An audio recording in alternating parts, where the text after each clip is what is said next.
Begawi di rumah sakit semangat, begawi puskesmas semangat, begawi di PT semangat, dewe begawi di jalan-jalan semangat, dewe sangka le uji.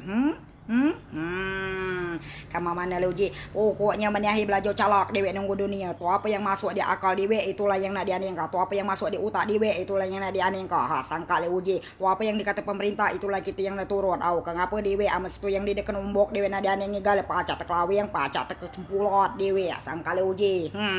Au kama mana tu ini. Am kemakan makan, am ke nano, am ke minum, am ke ngulai dewe, am ke mandi. Au naman dewe am busuk masuk dewe dengan yang ada. Yan ibongan kemandina sekali uji. Dia na banyak iga penganingan dewe pacak stres dewe am segala na dianingi galau cakau saja dewe yang masuk akal dewe tu apa yang dikatakan jema kita turut tigala naman dewe pacak terguling. Sangka le uji. Pokoknya harus semangat dewe.